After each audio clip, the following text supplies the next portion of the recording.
إن الحمد لله نحمده ونستعينه ونستغفره ونعوذ بالله من شرور أنفسنا ومن سيئات أعمالنا من يهده الله فلا مضل له ومن يضلل فلا هادي له وأشهد أن لا إله إلا الله وحده لا شريك له وأشهد أن نبينا محمدا عبد الله ورسوله أما بعد فإن أصدق الحديث كتاب الله وخير الهدي هدي محمد صلى الله عليه وسلم وشر الأمور محدثاتها وكل محدثة بدعة وكل بدعة ضلالة وكل ضلالة في النار.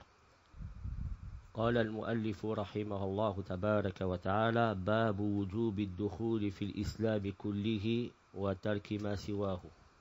Chapitre concernant l'obligation de rentrer en islam pleinement et de délaisser toute autre chose.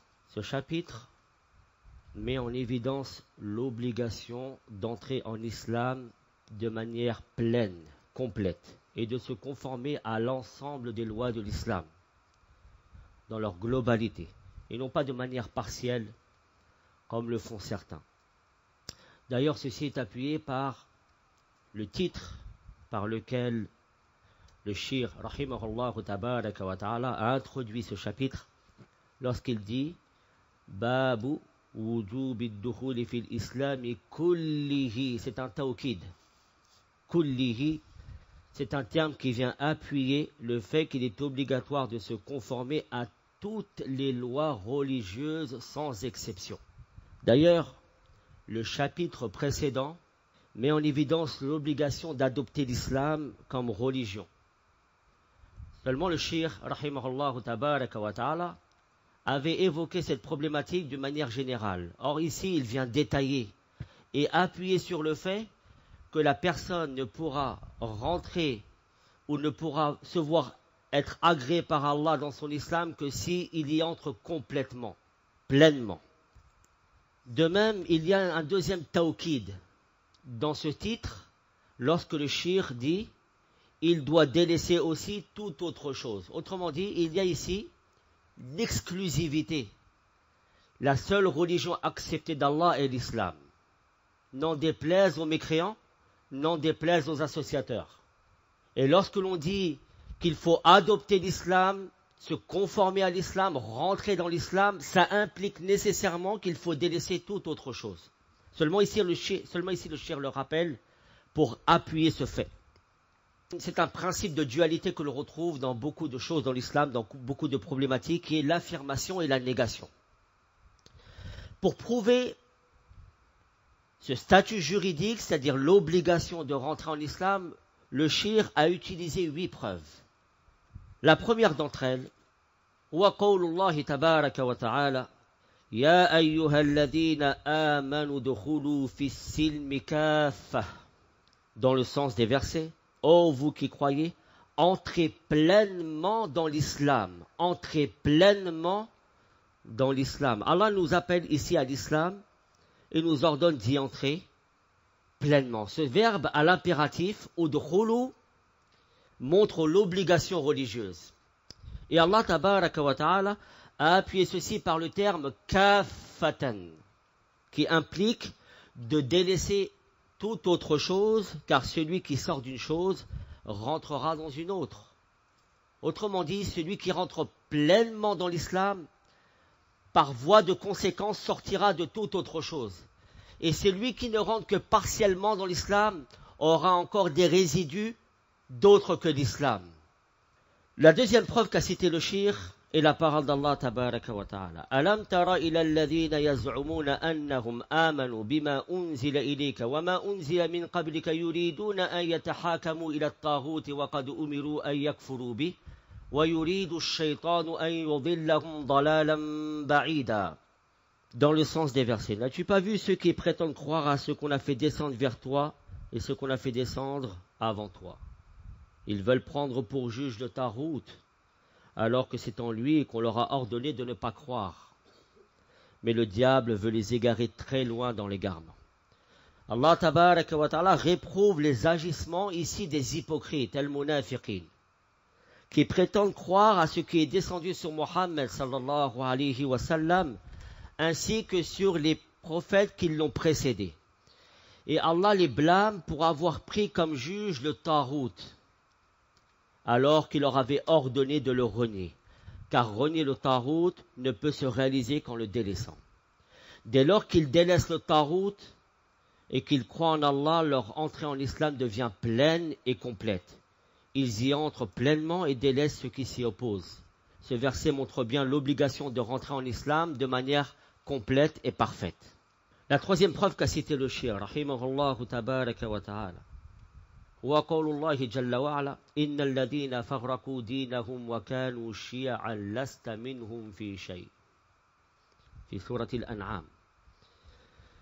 Ceux qui émiettent leur religion et se divisent en sectes, de cela tu n'es responsable en rien. Ceux qui émiettent leur religion ne sont nullement sur la voie du prophète sallallahu alayhi wa sallam. Mais qui sont-ils? Ceux qui émiettent leur religion, ce sont justement ceux qui prennent une partie de l'islam et qui délaissent une autre partie.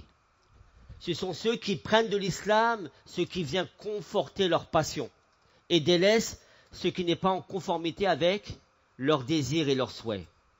Ceux-là sont concernés par le verset coranique d'Allah tabaraka wa ta'ala.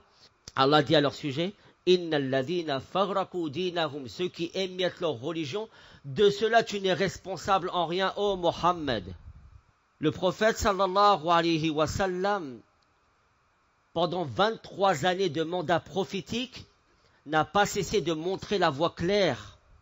Il a clarifié toutes choses et il a mis en garde contre la dissension, la division, les querelles, les disputes sur la religion. Et il a appelé à l'entente, à l'amour fraternel, à l'union autour de la vérité. Toute personne qui divise au sujet de la religion et qui émiette leur religion sont loin, très loin des enseignements du prophète sallallahu alayhi wa sallam. Et c'est pour cette raison qu'Allah dit, tabaraka wa ta'ala, de cela tu n'es responsable en rien.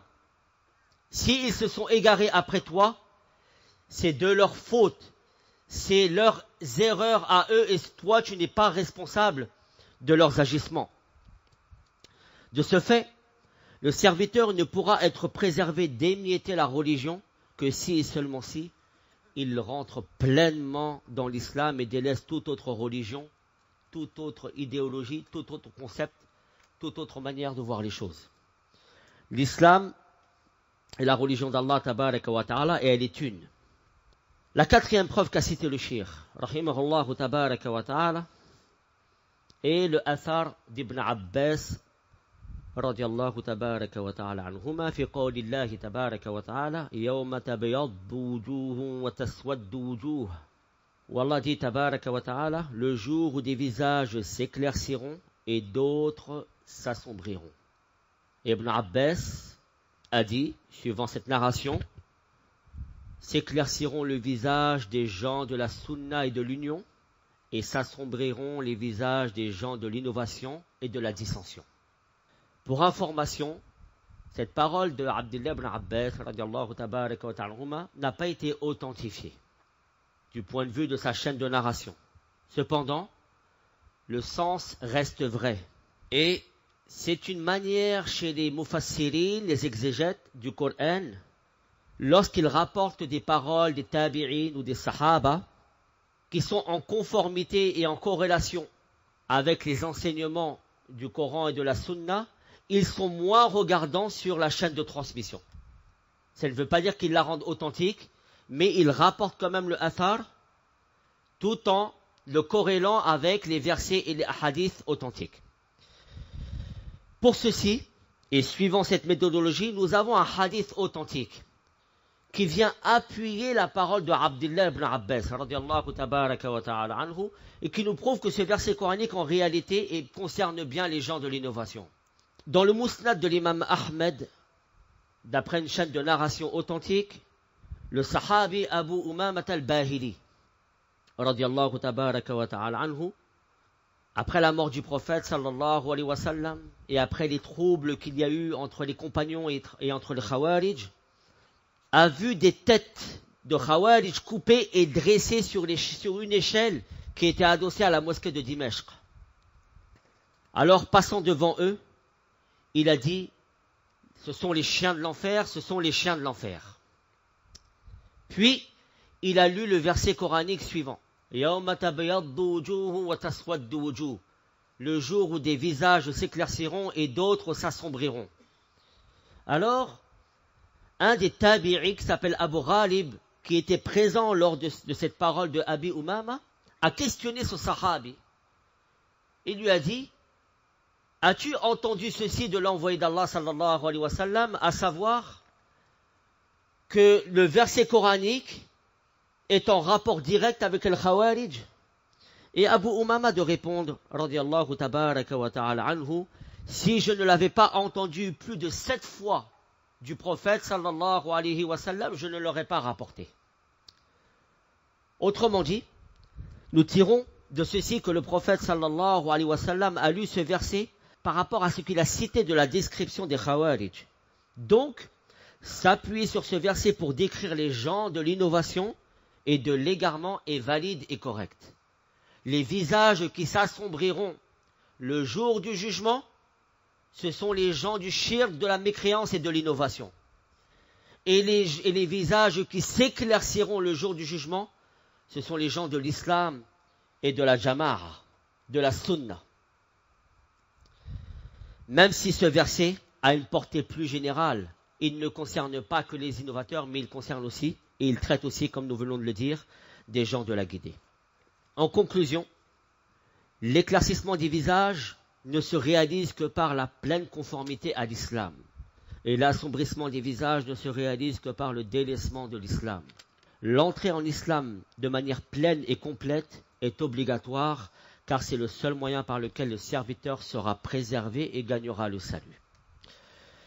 La 5e preuve qu'a cité le shir, rahimahullah tabaraka wa ta'ala, huwa hadith Abdullah ibn Umar radiyallahu anhuma.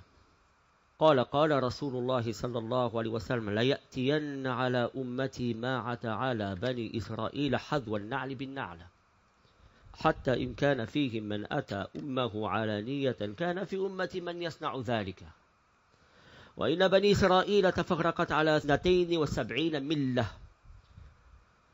وتمام الحديث قوله وستفترق هذه الأمة على 73 فرقة كلها في النار إلا واحدة قالوا وما هي يا رسول الله قال ما أنا عليه اليوم وأصحابي.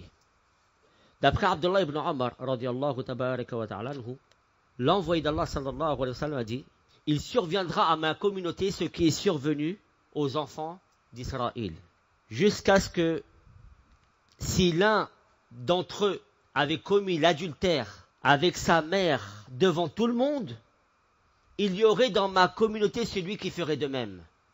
Et certes, les enfants d'Israël se sont divisés en 72 sectes. Millah. Et dans une autre version, et ma communauté se divisera en 73 sectes, toutes dans le feu sauf une. Les compagnons de questionner l'envoyé d'Allah, et quelle sera-t-elle, quelle sera celle qui sera sauvée, ô envoyé d'Allah?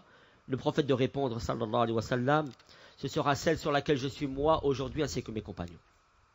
Ce hadith mentionné ici, l'imam at-Tirmidhi le rapporte avec une chaîne de transmission qui est faible, d'après la version de Abdullah ibn Amr, non pas Abdullah ibn Omar. Mais ce hadith contient plusieurs versions qui viennent se consolider les unes les autres. Ce hadith prouve 2 choses. Premièrement, les conséquences des divisions, et que chacun prenne une partie de la religion et délaisse le reste, et que la menace citée montre l'interdiction de se diviser. Le propre des gens de l'innovation, c'est justement, comme je vous l'ai dit, de prendre ce qui conforte leurs idéologies, leurs passions, leurs intérêts personnels, et de délaisser ce qui ne va pas dans leur sens. La deuxième chose que l'on peut tirer de ce hadith, ceux qui seront sauvés seront ceux qui seront sur la voie sur laquelle était le prophète sallallahu alayhi wa sallam, mais pas seulement, sur la voie sur laquelle étaient aussi les compagnons du prophète. Radiyallahu tabaraka wa ta'ala anhu. Ce qui vient ici discréditer les chiites dans leur grande majorité, qui ne reconnaissent pas les compagnons et qui les rendent mécréants. Donc, ceux qui seront sauvés parmi ces 73 sectes seront ceux qui seront sur ce sur quoi était le prophète sallallahu alayhi wa sallam ainsi que les compagnons, et ceci implique par voie de conséquence qu'ils auront adopté la voie du prophète pleinement. La sixième preuve qu'a cité le Cheikh, rahimahullahu tabaraka wa ta'ala, est justement cette deuxième version du hadith. افترقت اليهود على 71 فرقة. Les Juifs se sont divisés en 71 ou 72 sectes. Ici, cette version vient montrer le nombre exact, contrairement à la première. Donc, il vient compléter le hadith précédent. Ce hadith, comme le précédent, s'inscrit aussi dans les nombreuses preuves sur l'obligation de se conformer à l'ensemble des lois de l'islam, car prendre une partie de l'islam et délaisser l'autre partie mène inexorablement à la dissension et à la division. Et ceci montre clairement l'interdiction de se diviser et l'obligation de se conformer à l'islam dans toutes ses facettes. Vous voyez ici, j'ouvre une parenthèse, que le Cheikh a cité beaucoup de preuves. Et la conclusion de toutes ces preuves, en fait, est la même. Il y a une forme de répétition dans ce que nous disons. Mais c'est de cette manière que les choses s'assimilent. C'est en répétant les choses que, inconsciemment, la personne va assimiler ces grands principes fondateurs de l'islam. Je referme la parenthèse. La septième preuve qu'a cité le Cheikh est le hadith de Muawiyah ibn Abi Sufyan, rahimahullahu tabaraka wa ta'ala, wa radiyallahu tabaraka wa ta'ala anhuma, et aussi d'après le hadith de Abi Huraira. حيث يقول صلى الله عليه وسلم أنه سيخرج في أمتي قوم تتجارى بهم تلك الأهواء كما يتجارى الكلب بصاحبه فلا يبقى منه عرق ولا مفصل إلا دخله. Certes, il sortira de ma communauté des gens dont les passions se répandent en eux comme la rage se répand dans le corps d'une personne qui a été mordue. Elle ne laissera pas une seule articulation ou une seule veine à l'abri de cette maladie ou de ce mal. C'est-à-dire que l'ardeur des gens de l'innovation à suivre leurs passions et leurs innovations est comparable à la vitesse de propagation de la rage dans le corps d'une personne qui a été touchée. Rage et mal qui s'étend dans tout le corps jusqu'à pénétrer les veines et toutes les articulations, comme l'a signalé le prophète sallallahu alayhi wa sallam. C'est aussi une allusion pour dire que son âme et sa personne a été rassasiée pleinement de la passion et des innovations, comme s'il s'en satisfait. Cette preuve s'articule autour de trois axes. Premièrement, prendre une partie de l'islam et en délaisser une autre mène à la division. Deuxièmement, comme nous l'avons cité dans le hadith précédent, les seules personnes qui seront sauvées, ce seront celles qui se seront accrochées à ce sur quoi était le prophète sallallahu alayhi wa sallam ainsi que les compagnons. Et il y a une troisième chose ici citée dans le hadith. C'est que le prophète sallallahu alayhi wa sallam a utilisé le terme de ahwa, el-ahwa, qui sont les passions. Et ici, elle signifie les passions déviantes qui mènent à l'égarement et aux innovations religieuses et aux hérésies. Et le fait que ces passions se propagent en eux montre aussi qu'elles y perdurent. Le serviteur donc ne pourra se défaire de ses passions pour gagner la guidée qu'en se conformant pleinement à l'islam. Et enfin, la dernière preuve qui vient clôturer ce chapitre est la parole du prophète sallallahu alayhi wa sallam wa mubtarin fil islami sunnat al-jahiliyyah. Alors ça, c'est une partie d'un hadith. Et il est bon de citer le hadith en entier, Inch'Allah, pour que vous compreniez le contexte. قال النبي صلى الله عليه وسلم أبغض الناس إلى الله ثلاثة ملحد في الحرم ومبتغ في الإسلام السنة الجاهلية ومطلب دم امرئ بغير حق ليهليق دمه. Les gens les plus détestés auprès d'Allah tabaraka wa ta'ala sont de trois sortes. Et parmi les trois catégories qui ont été citées, il y a celle qu'a citée ici le prophète sallallahu alayhi wa sallam et rapportée par le Cheikh. Celui qui cherche dans l'islam une tradition ou une voie de la jahiliya. C'est-à-dire qu'il cherche par l'islam à faire revivre une tradition de l'époque pré-islamique. Celui qui fait ceci a certes délaissé une partie de l'islam, et le serviteur ne pourra être épargné des us et coutumes de la jahiliya qu'en se conformant pleinement à l'islam. Vous avez comme bel exemple les compagnons du prophète, radiyallahu tabaraka wa ta'ala anhum, qui ont vécu la jahiliya, qui étaient plongés dans le mal de cette époque pré-islamique. Mais lorsqu'ils ont intégré l'islam et lorsqu'ils ont décidé de suivre le prophète en toute sincérité, ils ont tout laissé derrière eux. Se conformer et rentrer pleinement en islam est donc obligatoire, car le salut d'être touché par la jahiliya dépend de ton implication dans ton entrée en l'islam. Si elle est pleine, alors tu seras à l'abri de ces us et coutumes, de ces traditions, de ces sunan de la jahiliya. Mais si ton entrée en l'islam est partielle, alors tu auras encore en toi des restes et des résidus de celle-ci. Le serviteur ne pourra s'éloigner de la jahiliya complètement qu'en rentrant dans l'islam pleinement. La répugnance et l'aversion qu'a Allah tabaraka wa ta'ala envers ces trois catégories de personnes, et notamment celles qui nous concernent, est une preuve de l'interdiction formelle de vouloir pratiquer l'islam en y important ou en y greffant des choses, des règles, des paroles, des actes relevant de l'époque pré-islamique. En contrepartie, celui qui désire être sauvé et qui désire être aimé par Allah tabaraka wa ta'ala se doit de se conformer pleinement à l'islam et à ce sur quoi était l'envoyé d'Allah sallallahu alayhi wa sallam. قال المؤلف رحمه الله تبارك وتعالى باب ما جاء أن البدعة أشد من الكبائر. Le chapitre de ce qui est rapporté concernant le fait que l'innovation religieuse est plus grave que le grand péché. L'innovation religieuse est plus grave que le grand péché. C'est un chapitre très important. Si vous faites un sondage auprès des musulmans, auprès de la masse des musulmans, et que vous leur demandiez quels sont les péchés les plus graves, ils vous diront le meurtre, la fornication, le vol, le faux témoignage. Pour ceux qui seront un peu plus instruits, ils vous diront tout d'abord le shirk billah.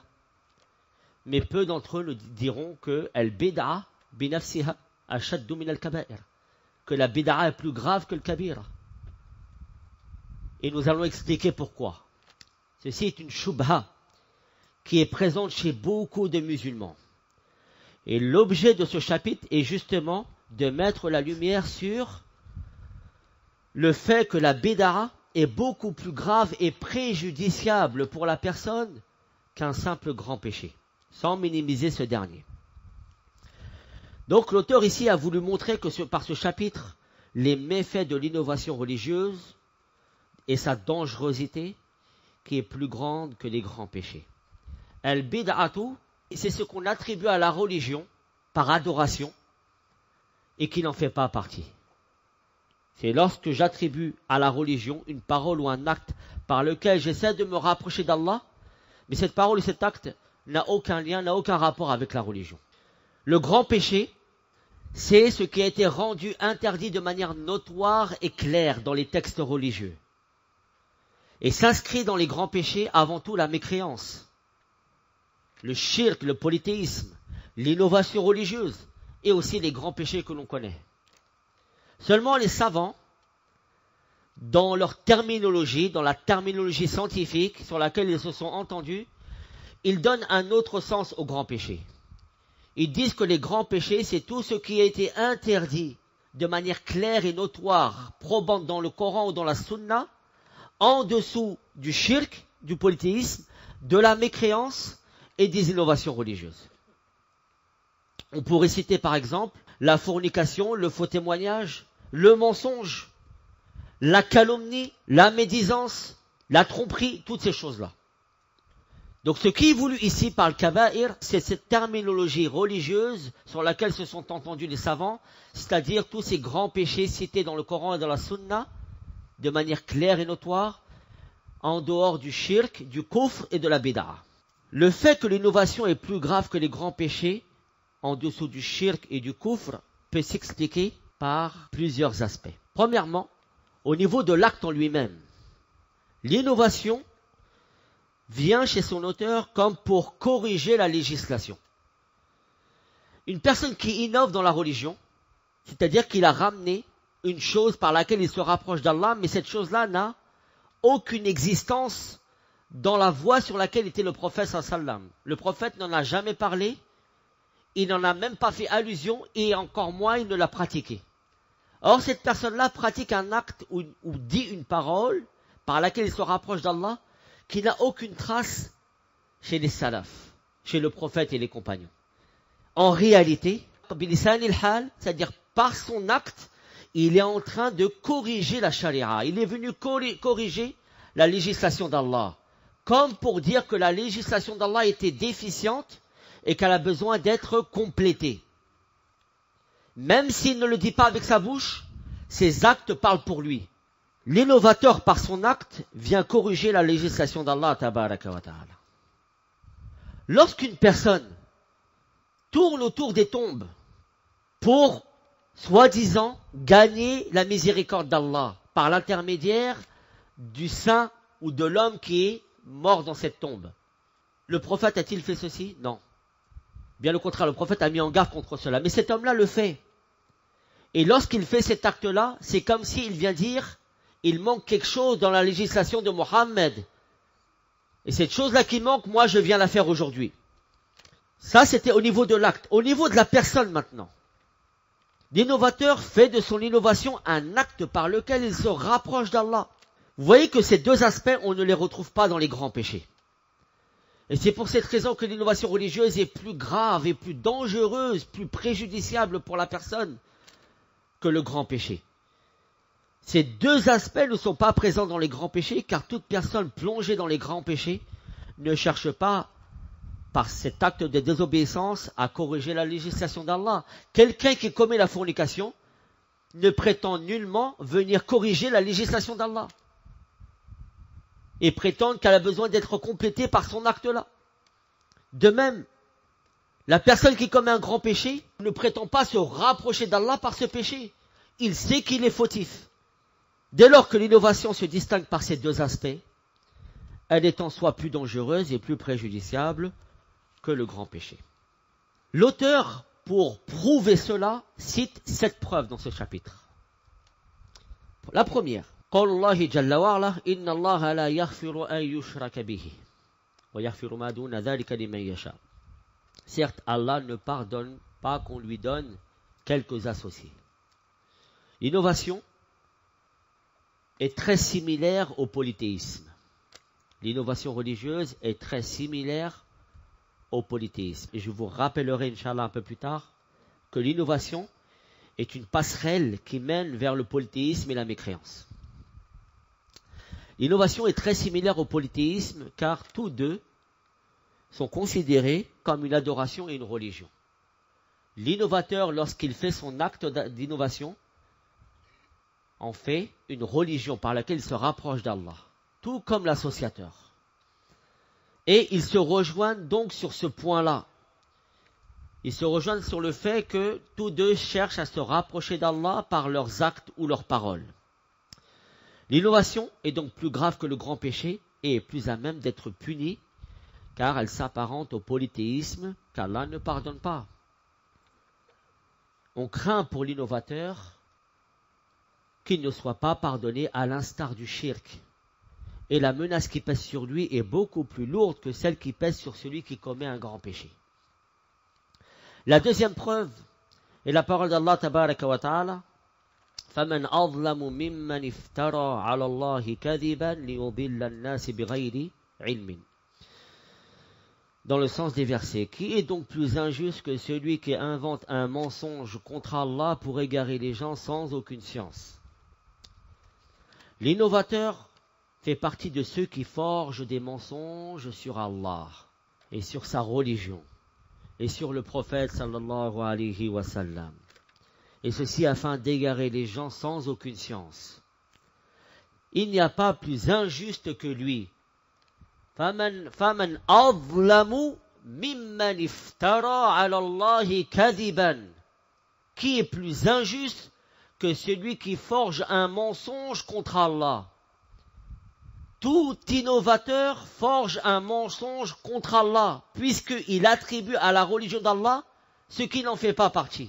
Et celui qui commet des grands péchés ne lui arrive même pas à la cheville dans cette injustice et cette transgression, car ce dernier ne fait pas de son péché une religion et un acte d'adoration qu'il attribue à la religion d'Allah Jalla Jalaluhu. L'innovation de ce point-là est plus grave que le grand péché au regard du fait qu'elle renferme un mensonge sur Allah. Voyez un petit peu comment l'auteur du livre agence les preuves et comment elles sont toutes en corrélation avec le chapitre en question. La troisième preuve qu'a cité le shir, rahimahullah tabaraka wa ta'ala, est la parole d'Allah Jalla Jalaluhu, لِيَحْمِلُوا أَوْزَارَهُمْ كَامِلَةً يَوْمَ الْقِيَامَةِ وَمِنْ أَوْزَارِ الَّذِينَ يُضِلُّونَهُمْ بِغَيْرِ عِلْمٍ. Qu'ils portent donc ce jour, le jour du jugement, tous les fardeaux de leurs propres œuvres, ainsi qu'une partie des fardeaux de ceux qu'ils égarent sans le savoir. Ici, il y a une chose que vous devez comprendre. Le mécréant qui égare autrui portera tous ses péchés et tous les péchés de ceux qu'il aura égarés. Il en est de même de l'innovateur qui, par son innovation religieuse et son égarement, portera non seulement ses propres péchés, mais aussi les péchés de tous ceux qui l'auront suivi dans son égarement et son innovation religieuse. Tous, sans exception. Car l'innovateur et le mécréant ou le polythéiste, tous deux enjolivent leurs actes aux yeux des gens afin de les égarer, et tous deux disent que ces actes-là font partie de la religion d'Allah. L'innovateur qui égare les gens est comparable au mécréant qui égare les gens, car tous deux enjolivent le faux et cachent aux yeux des gens la vérité. La récompense du mécréant qui égare les gens et qu'il portera le fardeau de ses péchés et le fardeau de tous ceux qui l'ont suivi dans son égarement, à l'instar de l'innovateur. Quant à celui qui commet un grand péché, il ne fait pas de son acte une adoration et ne l'impute pas à la religion d'Allah tabaraka wa ta'ala. Et même s'il venait embellir son acte, il ne dit pas aux gens que c'est une adoration par laquelle on se rapproche d'Allah.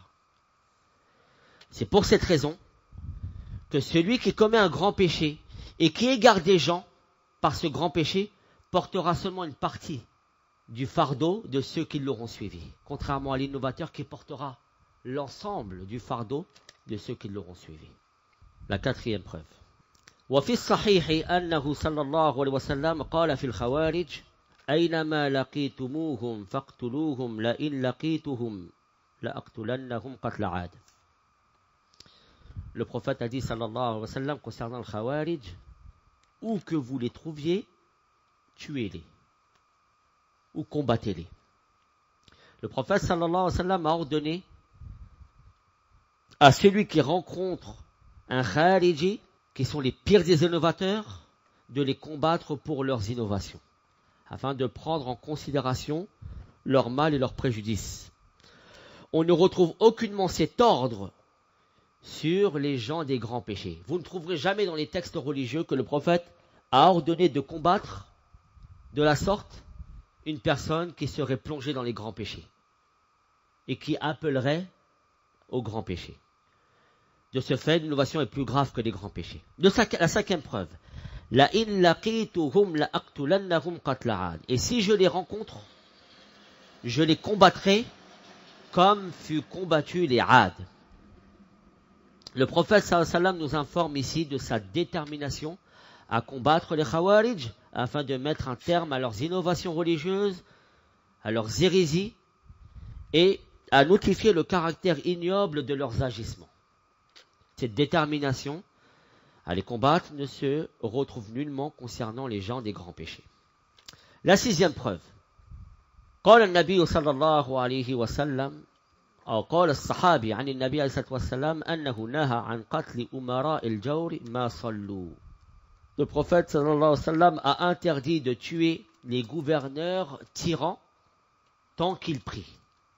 Voilà comment a été rapporté le hadith. L'oppression du gouverneur, c'est en fait l'injustice qu'il a vis-à-vis de ses administrés. vis-à-vis de ceux qui sont sous sa tutelle et sont sous commandement. L'oppression du gouverneur fait partie des grands péchés. Un gouverneur injuste commet un grand péché. Il y a unanimité là-dessus. Et malgré cela, le prophète sallallahu alayhi wa sallam a interdit de les combattre et de les destituer et de sortir contre eux et de les renverser tant qu'ils sont musulmans, tant qu'ils ne sont pas tombés dans la mécréance. Alors que dans le même temps, le prophète sallallahu alayhi wa sallam a dit ce qui a été précédemment cité concernant le Khawarij. Vous voyez bien qu'ici, il y a 2 poids, 2 mesures. Une manière d'agir vis-à-vis des Mubtadi'a, où le prophète a été très virulent, et une manière d'agir envers des musulmans qui tombent dans les grands péchés, et le prophète a été beaucoup moins dur. Sallallahu alayhi wa sallam. La 7e preuve. عن جرير أن رجلا تصدق بصدقة ثم تتابع الناس فقال رسول الله صلى الله عليه وسلم من سن في الإسلام سنة حسنة فله أجرها وأجر من عمل بها من بعده من غير أن ينقص من أجورهم شيء ومن سن في الإسلام سنة جاهلية كان عليه وزرها ووزر من عمل بها من بعده إلى يوم القيامة من غير أن ينقص من أوزارهم شيء متفق عليه عفوا رواه مسلم. Celui qui instaure dans l'islam une bonne voie ou qui montre une bonne voie aura sa récompense et la récompense de tous ceux qui la suivent sans que ne leur soit diminué quoi que ce soit de leur récompense. Et celui qui montre une voie de la jahiliya portera son péché et le péché de tous ceux qui la suivront sans que ceci ne soit diminué des péchés des suiveurs. La mauvaise voie est l'innovation car elle est affiliée à l'islam alors qu'elle n'en fait pas partie. Son auteur portera donc les fardeaux de tous ceux qui suivent cette innovation entièrement. Alors que celui qui commet un grand péché et appelle à lui portera une partie du péché de ceux qui le commettront et ceux qui le suivront. Nous avons ici cette différence entre les innovateurs et les grands désobéissants qui tombent dans les grands péchés. Quelle est la preuve de ceci? Quelle est la preuve du fait que celui qui montre une voie dans la désobéissance en dessous de l'innovation religieuse portera une partie du fardeau des péchés de ceux qui l'auront suivi, alors que l'innovateur qui égare les gens portera l'entièreté des fardeaux de ceux qui l'auront suivi. La preuve est la parole d'Allah tabaraka wa ta'ala man yashfa' shafa'atan sayyi'atan yakul lahu kiflun minha.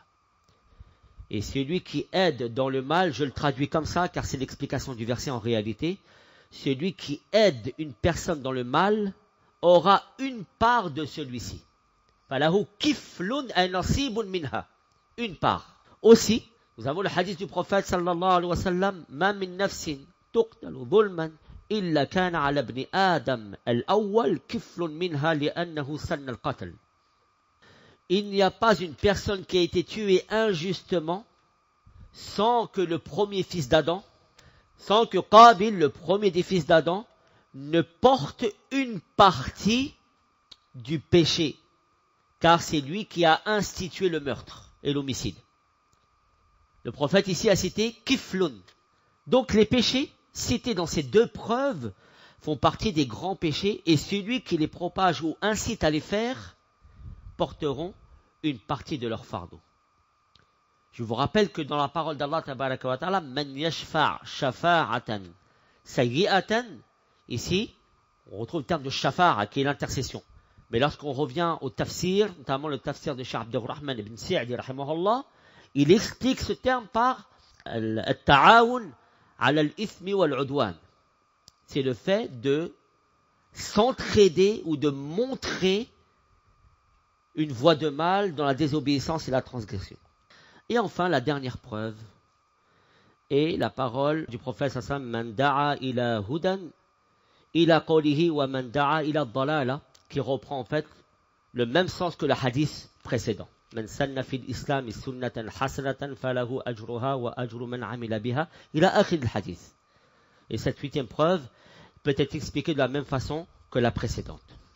Et enfin, pour finir, Bab ma ja'a anna Allah ihtajara at-tawbata an sahib al-bid'ah. Chapitre sur ce qui est rapporté comme texte sur le fait qu'Allah empêche le repentir de l'innovateur. Allah empêche le repentir de l'innovateur. Ce chapitre vient mettre en évidence le caractère réprouvable d'une innovation religieuse. Seulement cette évidence apparaîtra sous un autre aspect ici. C'est la mauvaise conséquence de l'innovation religieuse et ses répercussions néfastes sur son auteur. Allah l'empêche de se repentir dans le sens où cet innovateur n'a pas spécialement le dessein et l'envie de se repentir.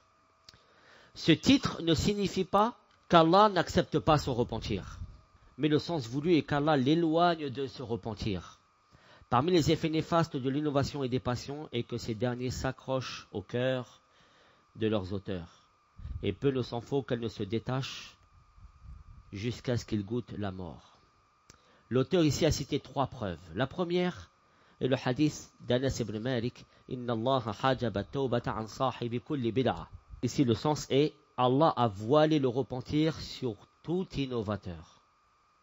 Allah a voilé le repentir sur tout innovateur. C'est une version qui n'est pas authentique, mais le rapport entre ce athar et l'intitulé du chapitre est on ne peut plus clair. La deuxième preuve qu'a cité l'auteur est ce qu'a rapporté Hassan al-Basri, rahimahullah tabaraka wa ta'ala, dans ses marasil. Qu'est-ce qu'un hadith mursal? C'est un hadith où il n'est pas fait mention du compagnon. Il y a une interruption dans la chaîne de transmission entre le tabi'i et le prophète sallallahu alayhi wa sallam. De ce fait, tous les hadiths mursala sont catégorisés dans les hadiths faibles. La troisième preuve qu'a cité l'auteur est justement la parole rapportée par Ibn Waddah d'après Ayyub. C'est la parole du prophète sallallahu alayhi wa sallam, yamrukuna min al-islam kama yamruku as-sahmu min ar-ramiyya. Vous pouvez trouver ce hadith dans les 2 sahih d'après la version d'Abi Sa'id al-Khudri, où le prophète a dit sallallahu alayhi wa sallam, ils sortiront de l'islam comparable à une flèche qui transperce le gibier. Et dans une version du hadith, thumma la ya'uduna ilayhi, puis ils n'y reviendront pas. Ibn Waddah est cité par l'auteur et c'est à partir de sa version qu'il a rapporté le hadith. Ce hadith est mursal, comme je vous l'ai dit, et tout hadith mursal est considéré comme hadith qui est faible. La yuhtajju bihi. Ce qui est à prendre en compte ici, pour ce chapitre, est la parole du prophète sallallahu alayhi wa sallam dans le hadith des 2 authentiques, dans le hadith d'Abi Sa'id al-Khudri